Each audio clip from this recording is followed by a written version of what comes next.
시작할까요?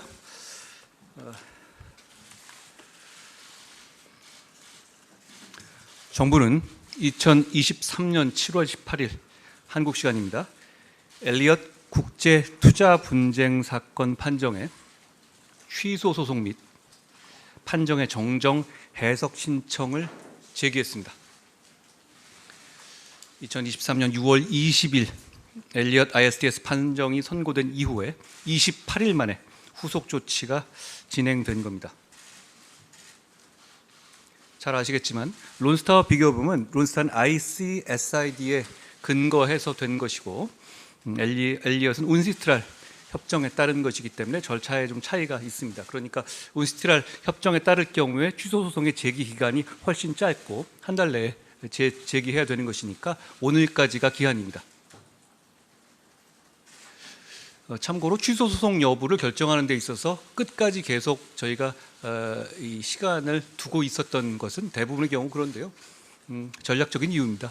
전략적으로 상대도 취소 신청을 제기할 수 있고 그렇다면 어떤 사유로 하는지를 끝까지 서로 간에 보고해야 되는 전략적인 이유가 있기 때문에 대부분의 이런 국제중재에서는 서로 끝까지 이런 상황을 보는 그런 과정을 거친다는 점도 참고로 말씀드립니다.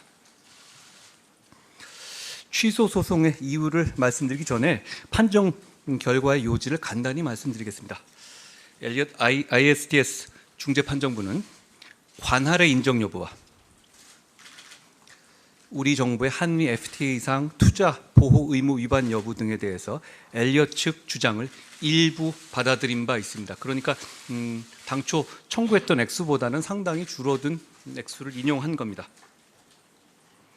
좀 전문적이지만 제가 앞으로 드릴 말씀에서 좀 전제가 되기 때문에 설명을 드리면 ISDS 사건에서 관할이라는 건요, 일반 소송에서 사용하는 지역 관할이라든가 물적, 인적 관할하고는 다른 의미입니다. 재판권에 가까운 의미라고 보시면 되겠는데요. 즉 투자 협정상 ISDS 절차에서 다룰 수 있는 것인지 그 대상이 되는지에 대한 사전적 판단을 의미합니다. 본안과 사전적인 어떤 형식적 요건이 섞여 있는 개념인데 이게 통과돼야만 이 쟁송 절차가 가능한 겁니다. 무슨 의미냐면 ISDS가 뭐 전 세계의 법원이 아니잖아요. 서로 협정에 따라서 어떤 특정한 이슈에 관해서만 중재 대상이 되게 하자라고 하는 것이 이제 이 관할의 의미인데 저희는 이 관할에 대해서 관할이 없다라고 계속 주장했던 것이고 ISDS 이 중재재판부는 관할이 있다라고 다른 판단을 한 겁니다. 구체적으로 중재판정부는 대한민국 법원의 유죄 확정 판결 상당 부분을 그대로 원용해서 삼성물산과 제일모직 합병에 따른 국민연금의 찬성 의결권 행사가 한미 FTA상 명시된 당사국 의무 중에 하나인 최소 기준 대우를 위반했다고 판단한 겁니다. 이 쟁송은 주로 지난 정부 시절에 대부분 진행됐고 공방 자체는 지난 정부 시절에 끝났습니다만 판결문의 이 중재 판정문을 쓰는 기간 등이 꽤 오래 걸려서 올해 6월에 발표된 것이라는 말씀드립니다.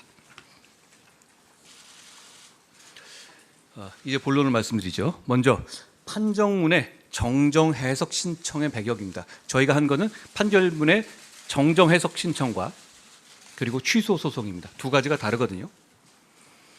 엘리엇 ISDS 사건에 적용되는 운시트랄 중재 규칙에 따라서 중재 사건의 당사자는 판정문의 수령일로부터 30일 이내에 중재판정부의 판정문의 정확한 의미를 확인하기 위한 해석 신청과 판정문상의 명백한 오류나 착오 등을 시정하기 위한 정정 신청이 가능합니다.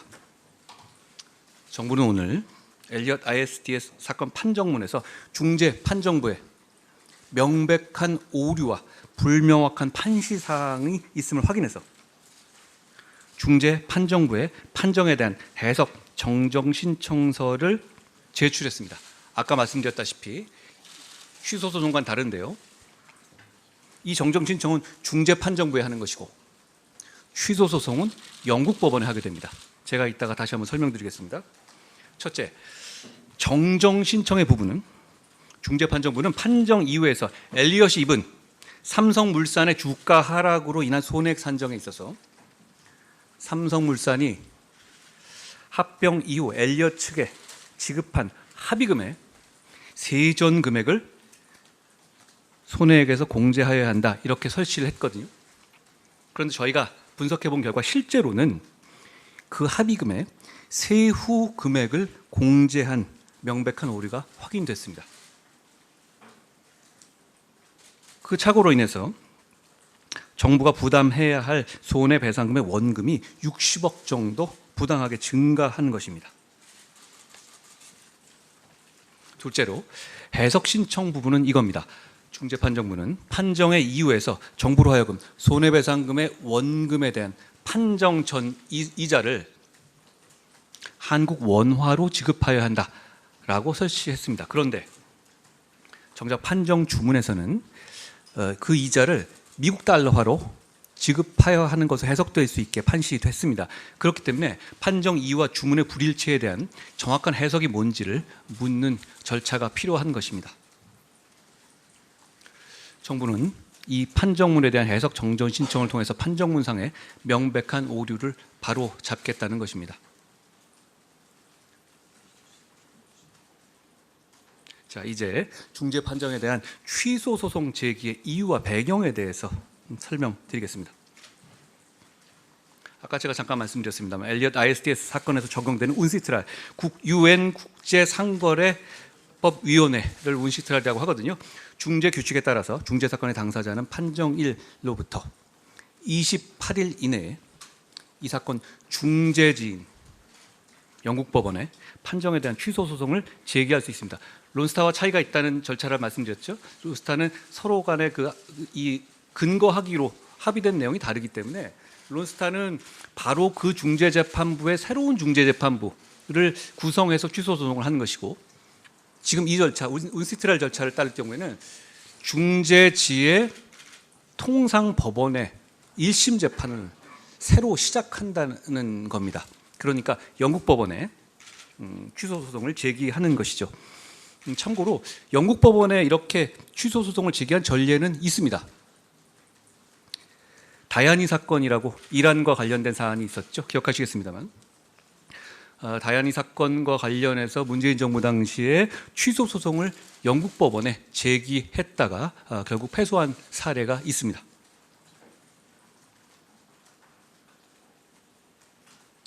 정부는 정당한 취소 사유가 존재한다고 판단했습니다. 정부는 정부 대리 로펌 및 외부 전문가들과의 여러 차례 걸친 심도 깊은 논의 끝에 중재판정부가 한미 FTA상 관할, 아까 제가 말한 의미의 관할입니다. 관할 인정 요건을 잘못 해석해서 이 사건에서 관할을 인정했다고 판단했습니다. 그리고 이것은 영국 중재법상의 정당한 취소 사유에 해당합니다. 관할의 의미는 아까 말씀드린 것처럼 다룰 수 있는 사안이냐라는 거 여부를 의미한다는 점을 말씀드립니다. 특히 정부는 다음과 같은 이유로 이 사건 취소 소송의 제기가 합리적 근거가 있다고 판단한 겁니다. 첫째,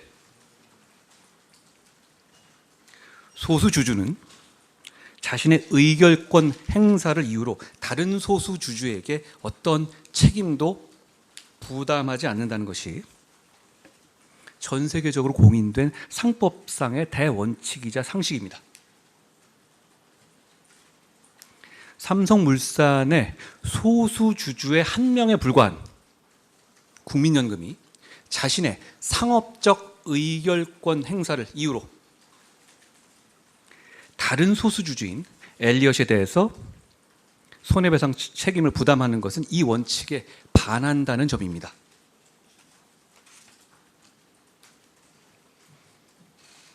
상세히 설명드리자면 국민연금은 자기가 가지고 있는 상업적 지분권에 따른 의결권을 행사하는 것뿐이지 그 권한을 넘는 범위에서 누구에게 압력을 가하거나 그 권한을 초과하는 범위를 부당하게 행사하는 것이 아닙니다. 상업적 지분권의 행사는 동기를 따지지도 않죠. 판단에 따른 문제고 상업적인 지분권 행사는 그 동기가 다른 주주의 입장을 고려해야 하는 것도 당연히 아닙니다.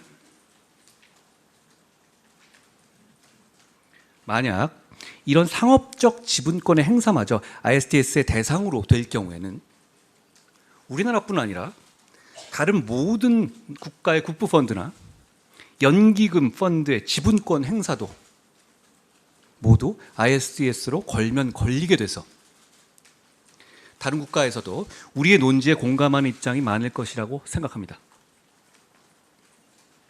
둘째, 중재판정부는 국민연금이 한국법상의 국가기관은 아니지만 사실상의 국가기관으로 볼 수 있다는 이유로 그 의결권 행사에 대해서 책임이 정부에 귀속된다라는 논리를 폈습니다. 그런데 이렇게 한미 FTA가 예정하고 있지 않은 사실상의 국가기관이라는 개념에 근거해서 한국 정부의 책임을 인정하는 것은 부당합니다. 자, 이 준거법은 한미 FTA입니다. FTA 규정을 꼼꼼히 살펴볼 필요가 있겠죠. 한미 FTA는 정부에 의해서 채택, 유지된 조치, measure adopted or maintained by a party 이렇게 돼 있어요. 그러니까 그 정의 규정에 해당되는 조치에 대해서만 ISDS로 갈 수 있다고 돼 있거든요. 저희는 이렇게 한미 FTA가 예정하고 있지 않은 사실상의 국가기관이라는 개념을 중재제품과 임의적으로 도입하는 것에 대해서 문제를 제기하는 것입니다. 셋째, 한미 FTA의 대상자는 한국과 대한민국과 미국입니다. 그 일방 대상자인 이 국가에서는요, 비분쟁 당사국 의견서라는 걸 이 중재 재판에서 제출할 수 있습니다. 이 비분쟁 당사국 의견서, 그러니까 Non-Disputing Party Submission이라고 하거든요. 미국은 지금 엘리엇 사안에서 이 의견서를 공식적으로 제출했습니다. 이 의견서에서 저희의 논지에 부합하는 의견을 오히려 미국이 제출했습니다. 한미 FTA상 정부의 조치, 아까 제가 말씀드린 메저를 말하는 겁니다. 정부의 조치의 일종으로 인정되는 당국으로부터 위임받은 권한을 행사하는 비정부 기관의 조치는 첫째, 본질적으로 정부적 행위여야 한다. Governmental in nature. 그러니까 이 조치 자체가 정부의 행위여야 한다는 것이죠. ISDS라는 건 정부의 어떤 조치라든가 정부가 어떤 누구를 차별하기 위해서 하는 어떤 공식적인 조치에 대한 문제거든요. 정부적 행위여야 한다는 것을 미국도 당연히 인지하고 있고 거기 의견서에 적시했습니다. 둘째, 그리고 그 기관이 위임받은 권한 범위를 넘어서지 않아야 한다고 밝혔습니다. 한미 FTA의 정상적인 해석이죠. 그러니까 정부의 정상적인 행위가 아니라 공직자의 일탈 행위를 정부의 행위 또는 정부의 조치로 볼 수는 없는 겁니다. 저는 이 점에서 이 한미 FTA의 해석은 충분히 우리가 보는 것으로 보는 것이 정당하다고 생각하고 미국의 의견도 저희의 입장과 부합하는 점이 있다고 생각합니다.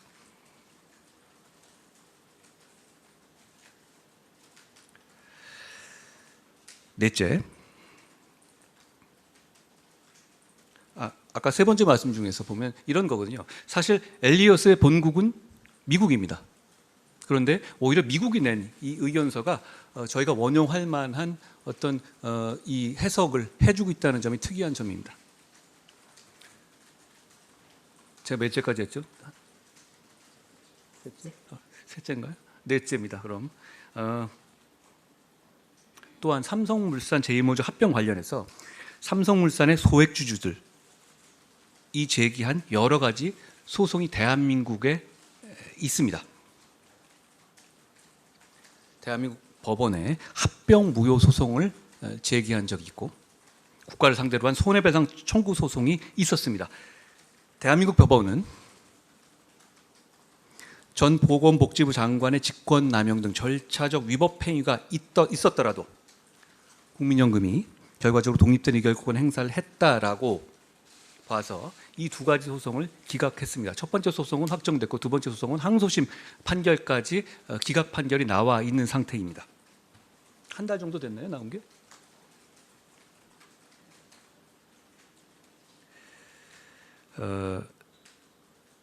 이 대한민국의 판결과 지금 중재재판의 결과는 배치됩니다. 저희는 대한민국 법원의 판단과 로직이 옳다고 판단합니다. 그렇기 때문에 저희는 취소 소송을 통해서 영국 법원에서 이걸 다퉈보겠다는 뜻입니다.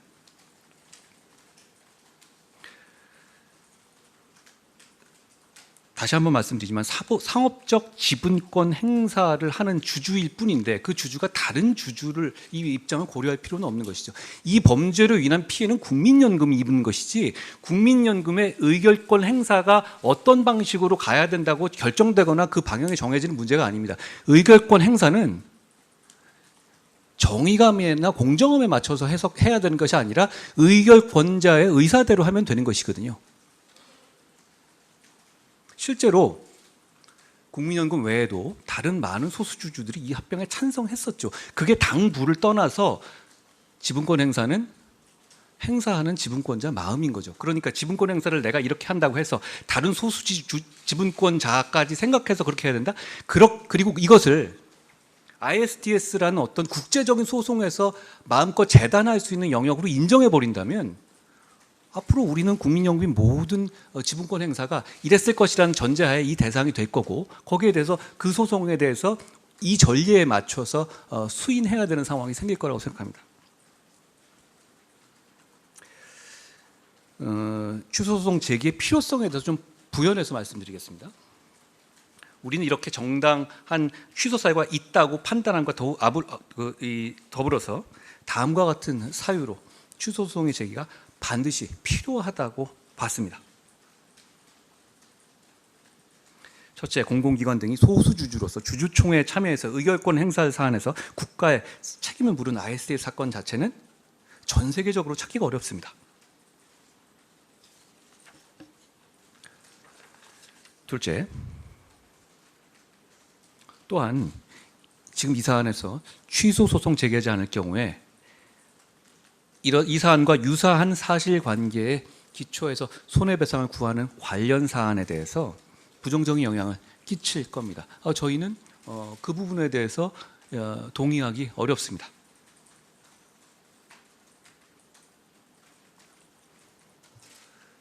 잘 알고 계시듯이 이 사안은 일부 공직자들이 국민연금의 의사결정 과정에 부당하게 관여하려 한 행위로 유죄 확정 판결을 받은 사안과 관련된 사안입니다. 그리고 이 사안에 대해서는 제가 누구보다도 그 전모를 정확하게 알고 있다고 생각합니다. 대한민국은 신속하고 엄정하게 사법 시스템에 따라서 잘못을 바로잡았습니다. 이 점은 중재재판부에서도 평가한 것이죠. 그러나 앞서 말씀드린 바와 같이 본건은 소수주주 한 명에 불과한 국민연금의 상업적 의결권 행사 방향을 정하는 내부적인 동기나 과정에서 일부 사람들의 위법이 있었던 것인데요. 그렇다고 해서 바로 다른 소수주주인 엘리엇에게 손해를 가한 것으로 평가할 수 있는지에 대한 문제, 전혀 다른 문제라고 생각합니다. 이것이 그러니까 이 중재판정부가 인용했다시피 불법을 저지른 사람들이 엄정한 처벌을 받은 형사 판결과 궤를 달리하는 것이고 양립 가능한 문제인 것이죠. 참고로 싱가포르, 사우디, 아부다비 같은 국부펀드와 같은 해외 대규모 전문 기관 투자자들 역시 당시 삼성물산 합병권에 대해서 찬성 의결권을 행사한 바가 있었습니다. 그리고 삼성물산 발행 주식의 24.43%를 차지하는 소액주주 중에서 약 88% 역시 합병에 찬성했습니다. 그러니까 그 과정이 잘못된 건 했지만 이게 반드시 어떤 하나의 유일한 정답이 있는 의결권 행사가 아니었다는 것이 명백히 확인되는 것이죠.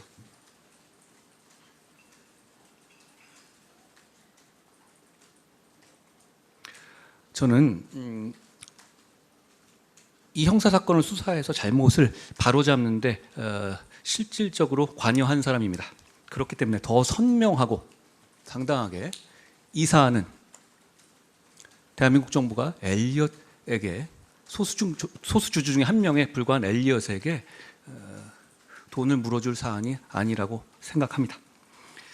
정부는 대리로펌 및 외부 전문가들과 여러 차례에 걸친 심도 깊은 논의 끝에 이 사건 판정에 불복해서 정부의 입장을 적극적으로 개진해서 잘못된 판정을 바로잡고 국민의 피 같은 세금이 불필요하게 낭비되지 않도록 끝까지 최선을 다하겠습니다.